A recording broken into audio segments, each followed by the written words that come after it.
Have you ever gone on a vacation or thought about going on a business trip?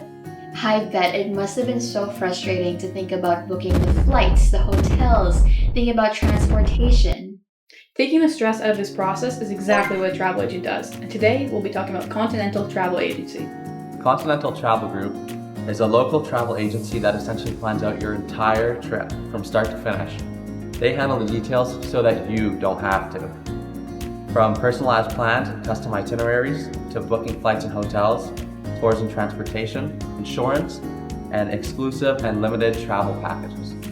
Makes everything easy, right? The responsibility of planning is essentially transferred from you to the agency.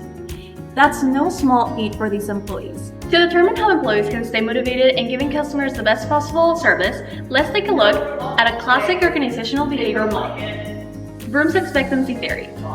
We're the behavior boosters, And let's dive right into it.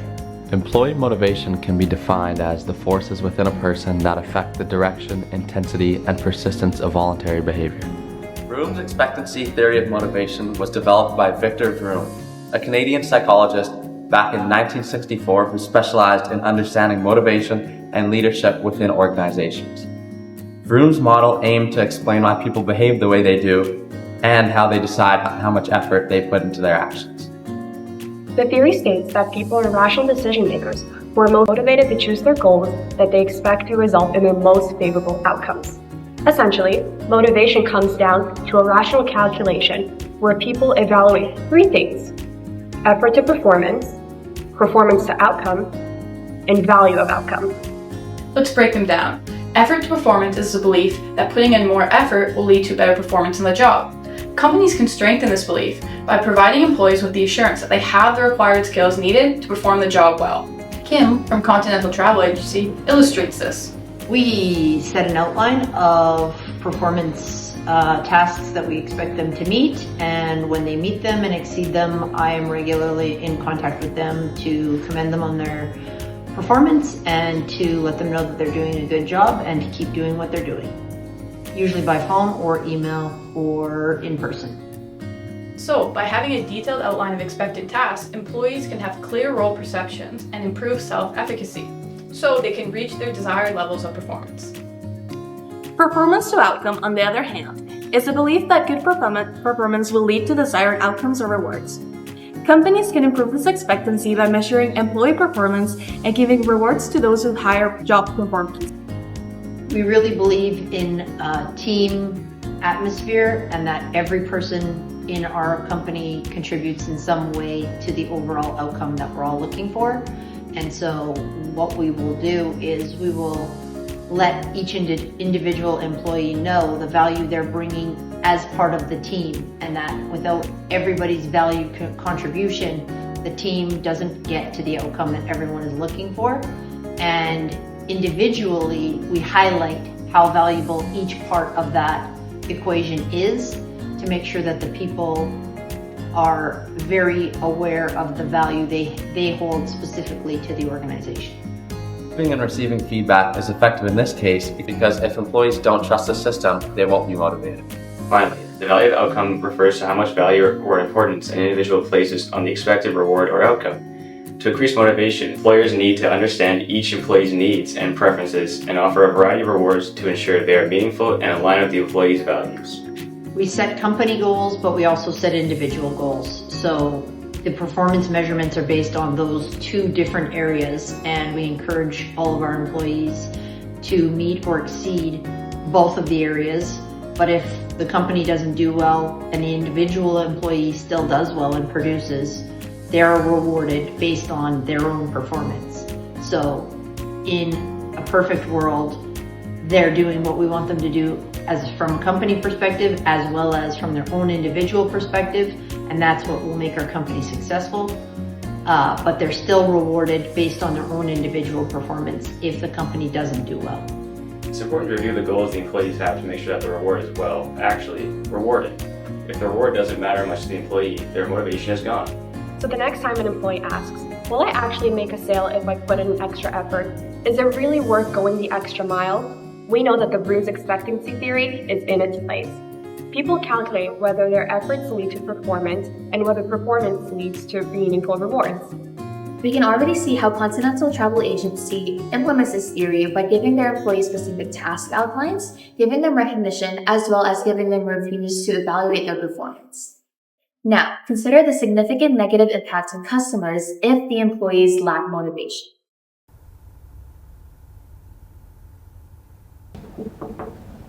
Hey, I'd love some help planning a 2-week trip to Italy.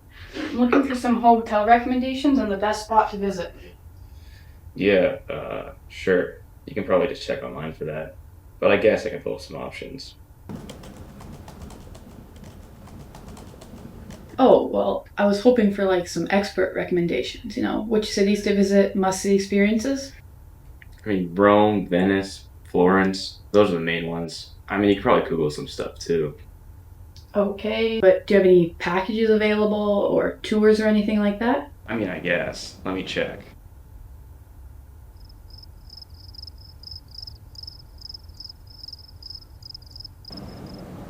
You know what? I think I'll just figure it out myself. And scene. What went wrong here? As you can see, the unmotivated employee ended up losing a sale for the travel agency. Because of his actions, the agency also now has a damaged reputation from that customer and also missed an opportunity to be able to grow their business and their network. Because he was unmotivated, he didn't really feel like he needed to exert much effort into actually helping the customer to the best of his abilities. Instead, he resorted to giving vague answers as well as being standoffish in front of the customer. For a travel agent in specific, their motivation directly affects the customer's experience. To avoid this problem, here are some applications of Vroom's expectancy theory. To strengthen expectancy to performance in employees, while they currently have detailed job descriptions and hire people with the required skills, they can improve their training programs. This would help employees be more confident in their abilities.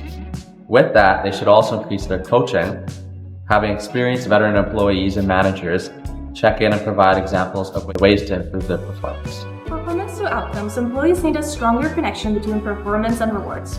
Employees need to believe that valued rewards are connected to higher job performance. To do this, the company needs to focus more on individual rewards than team rewards. It is important to measure job performance more accurately by focusing on individual performance, as it will reduce social loathing in group work and reduce resentment in the workplace. Ensuring that you're giving examples of how the good performance you are looking for is directly linked to meaningful incentives like recognition, promotions, and bonuses. Finally, to improve balance, the company should tailor rewards to individual employees' needs and values, offering options like career development opportunities, flexible work arrangements, or travel perks. By reinforcing these 3 components, the company can significantly enhance employee motivation, leading to better performance, engagement, and overall job satisfaction. Our hiring practice is to hire people who believe in the same 3 core values that we at Continental Value believe in.